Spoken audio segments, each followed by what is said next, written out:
Ayan na ang ating apretada. Lagay na natin yung sili. At ang carrots at ang patatas. Ayan, sabay na natin yung chicken apretada. Ayan.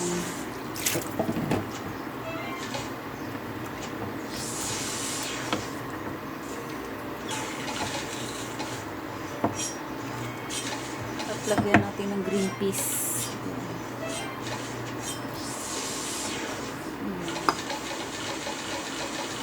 Ayan ang ating